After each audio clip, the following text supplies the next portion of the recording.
docks, formerly known as the Albert Edward Basin. Work first started on the docks in 1885, where the foundation stone was laid by Queen Victoria's first son, Albert Edward, the Prince of Wales. He later became King Edward VII. It seems that Queen Victoria had quite an interest in the Preston Dock project because it was officially opened in 1892 by Alfred, the Prince of Edinburgh and Queen Victoria's second son. Prince Alfred was known as the Sailor Prince because he was a commander of the fleet in the Royal Navy at the time he opened the dock, and in the following year he was promoted to Admiral of the Fleet.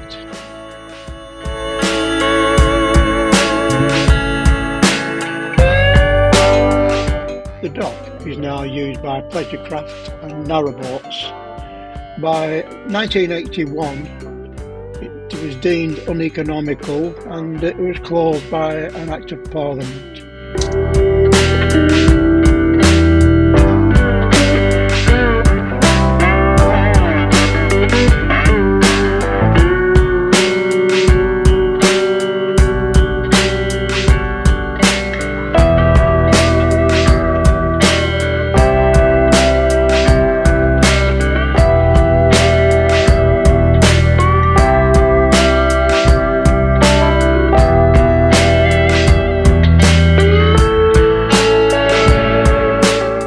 This is known as the Nelson's Buoy, one of three that are on display at the docks. The other two are on the other side.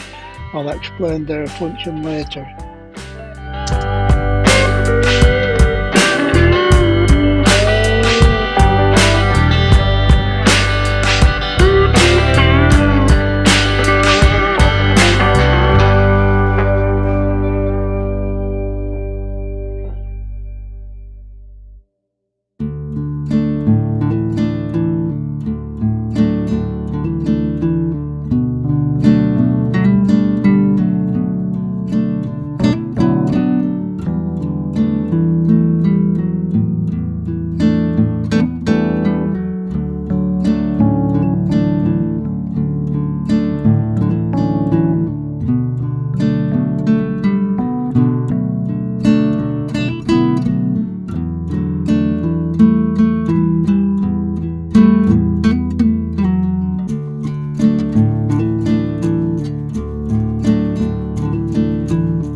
I'm now down at the northern end of the dock basin, where all the pleasure craft and barges, etc. are all berthed.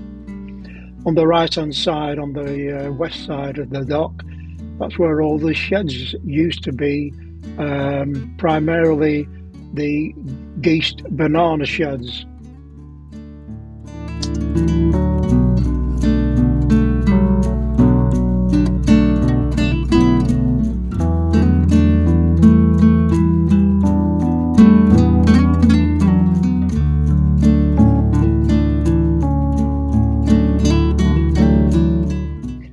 Going back to the Nelson's buoys, large ships were often placed under the control of a pilot who knew the tides, the currents, the channels, etc.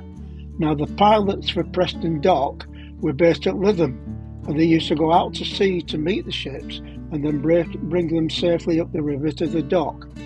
The point at which arriving vessels could await the pilot was known as safe water, and the safe waters were marked by the Nelson's buoys. The Ribble estuary, upriver, it flows through Preston. Down the river is where the ships used to approach Preston from Lytham and St Anne's and the open sea.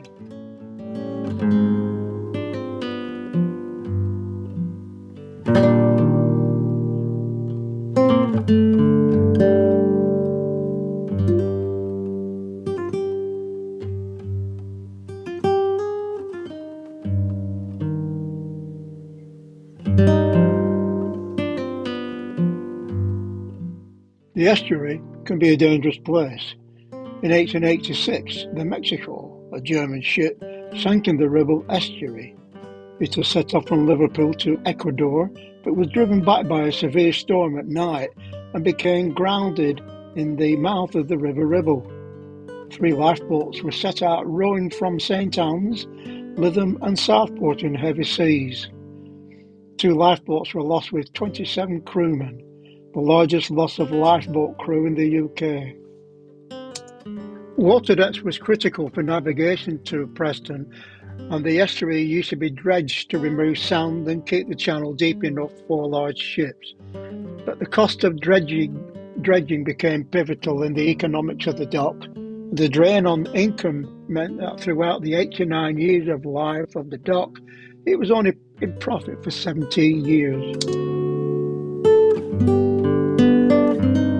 The lock gates are the original ones, installed at the building of the port between 1884 and 1892, and are made of Greenheart main timbers and Iroko planking, weighing 98 tons each. Another snippet of information about Preston Docks before I close. The Preston Dock was the first roll-on, roll-off ferry terminal in the UK, and the concept was taken up after the Second World War from the tank landing ships. The roll-on, roll-off ferry idea, pioneered at Preston, ultimately led to the containerisation and sea cargo transport as we know it today. I hope you've enjoyed the film. This is John Duckworth signing off.